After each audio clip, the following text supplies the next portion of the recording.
सुनते ही उनकी विशालकाय छवि आंखों के सामने आ जाती है। लेकिन उनके व्यक्तित्व का एक और रूप है बाल हनुमान। हनुमान के बाल्यकाल की बहुत सी कथाएं रोचक, शिक्षाप्रद और प्रसिद्ध है। उन्हीं में से एक कथा हनुमान द्वारा सूर्य को फल समझकर खाने की है। प्रातः काल हनुमान अपने आश्रम में अकेले हैं। माता अंजनी और पिता केसरी किसी कार्य से वन में गए थे। हनुमान को भूख लगती है। माताजी और पिताजी वन में गए होंगे, मुझे बहुत भूख लगी है। आश्रम से बाहर देखता हूँ, कोई फल मिल जाए तो उससे खा लूंगा। बाल हनुमान आश्रम से बाहर निकलकर इधर उधर देखते हैं। कोई फल दिखाई नहीं देता। अचानक उनकी दृष्टि आकाश की ओर जाती है। हनुमान को सूर्य लाल रंग में चमकता हुआ दिखाई देता है। कदाचित वो कोई फल होगा, उसे खाने से मेरा पेट भर जाएगा। आज मैं इसी फल को खाऊंगा। हनुमान अपने बाल रूप में ही आकाश की ओर उड़ने लगते हैं। नारद हनुमान को सूर्य की ओर जाते देख आश्चर्यचकित होते हैं। हनुमान हवा की गति से उड़ते हुए सूर्य के पास पहुंचते हैं और अपना मुख विशाल करके सूर्य को फल समझकर निगल जाते हैं। जैसे ही हनुमान सूर्य को निगलते हैं, चारों ओर अंधकार छा जाता है। इसी अंधकार में नारद की आवाज सुनाई देती है। अरे ये क्या, अंजनी पुत्र ने तो सूर्य देव को ही निगल लिया।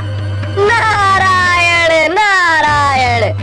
सृष्टि में चारों ओर अंधकार छा जाता है। देवलोक से पृथ्वी लोक तक हाहाकार मच जाती है। सृष्टि संचालन में व्यवधान पड़ने लगता है। सभी देवता चिंतित होकर इंद्र के पास जाते हैं। सभी देवताओं के शरीर से प्रकाश पुंज निकलता है, इसलिए उनके आसपास प्रकाश दिखाई देता है। देवराज, अनर्थ हो गया। सृष्टि अंधकार में डूब गई है। अचानक सूर्यदेव कहाँ दृश्य हो गए? सृष्टि का प्रकाश कहाँ चला गया? नारद इंद्र के पास घबराए हुए आते हैं और उन्हें सारा वृतांत सुनाते हैं। इंद्र हनुमान की इस नटखट लीला को सुनकर क्रोधित होते हैं और सभी देवताओं के साथ हनुमान को ढूंढने के लिए निकल पड़ते हैं। पवनदेव अपने पुत्र की इस लीला से आश्चर्यचकित होते हैं और इंद्र का क्रोध देखकर भविष्य की अनहोनी से डर जाते हैं।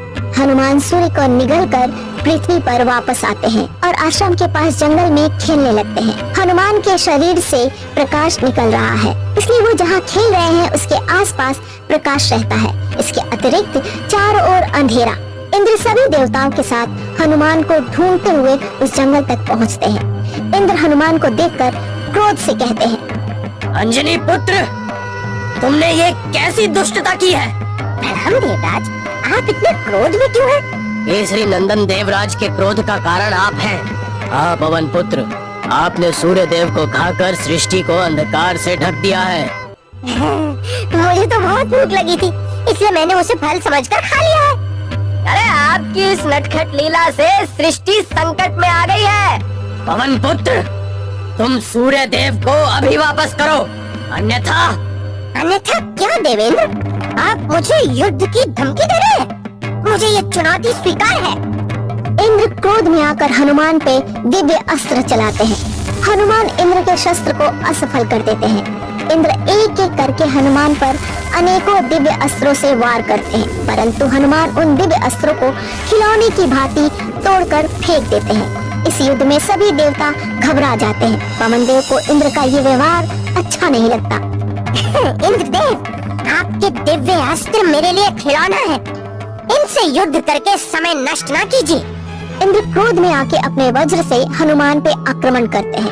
वज्र के इस घातक प्रहार से हनुमान की ठोड़ी से रक्त बहने लगता है और वो मूर्छित होकर गिर जाते हैं। हनुमान के मूर्छित होने से पवनदेव क्रोधित होकर इंद्र से कहते हैं, देवेंद्र, आपने एक बालक पर वज्र से प्रहार करके अच्छा नहीं किया।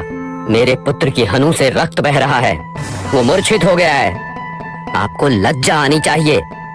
पवनदेव हनुमान को गोद में लेकर आश्रम की ओर चले जाते हैं। समस्त देवता असमंजस में हैं। अब आगे क्या करें? सृष्टि में अभी तक अंधकार है। पवनदेव मूर्छित हनुमान को लेकर आश्रम में आते हैं। हनुमान की दशा देखकर पवनदेव को क्रोध आता है और वो इंद्रदेव को ललकारते हुए इसका प्रतिशोध लेने की बात करते हैं। इंद्र, तुमने मेरे पुत्र को मूर्छित किया है, उसके प्राणों को संकट में डाला है। मैं इस अपराध का प्रतिशोध लूंगा। पवनदेव वायु के देवता हैं। वायु से पूरी सृष्टि सांस लेती है। ये सांस ही सृष्टि का जीवन आधार है। पवन देव प्रतिशोध के रूप में अपनी वायु रोक देते हैं। वायु के रुकने से सृष्टि के सभी प्राणी को सांस मिलना बंद हो जाता है। इससे सबके लिए जीवन का संकट पैदा हो जाता है। ये संकट देवताओं के लिए भी होता है, इसीलिए सभी देवता फिर इस संकट पर गंभीर चिंतन करते हैं। नारायण नारायण, एक संकट के बाद दूसरा संकट। ये संकट पवन देव ने पैदा किया है। जैसे पानी के बिना मछली नहीं जी सकती, वैसे ही वायु के बिना किसी भी प्राणी का जीवन संभव नहीं है। इस समस्या का समाधान पवन देव के पास ही है। तो चलो हम सब उन्हीं के पास चलते हैं। पवन देव सृष्टि में होने वाले हाहाकार को अपने प्रतिशोध की विजय मानते हैं और हनुमान का उपचार करने में लगे रहते हैं कि किसी तरह वो होश में आए। इंद्र सभी देवताओं के साथ आश्रम में आते हैं। यह आपने क्या अनर्थ किया है पवन देव? यह अनर्थ नहीं, प्रतिशोध है। आपने मेरे पुत्र के साथ शत्रु जैसा व्यवहार किया।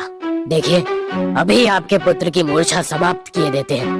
इंद्र मंत्र पढ़ते हुए अपने वज्र को हनुमान की तरफ करते हैं। वज्र से प्रकाश निकलता है और उस प्रकाश से हनुमान की मूर्छा समाप्त हो जाती है। वो होश में आकर सबको देखते हैं। सब देवता खुश हो जाते हैं। तो मैं भी प्राण वायु पर लगा प्रतिबंध हटा देता हूँ। पवन देव अपनी सांस वापस छोड़ देते हैं। वायु अपनी गति से चलने लगती है, जिससे प्राण वायु का संकट समाप्त होता है। नारायण नारायण, हे पवन पुत्र, अब आप भी सूर्य देव को वापस कर दीजिए। हाँ पुत्र, जिसे तुमने फल समझकर खा लिया है वो सूर्य है।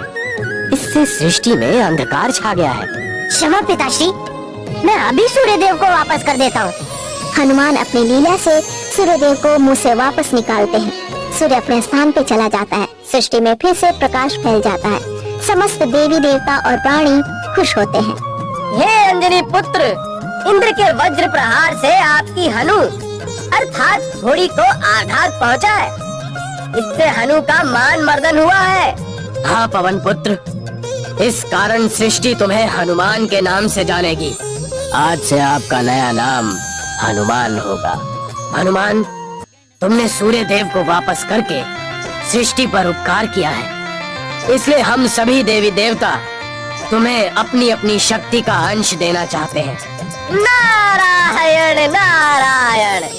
इंद्र, अग्निदेव, पवन देव, विश्वकर्मा और नारद अपनी अपनी दिव्य शक्तियों का अंश हनुमान को वरदान स्वरूप प्रदान करते हैं। हनुमान इन शक्तियों को ग्रहण करके सबको प्रणाम करते हैं।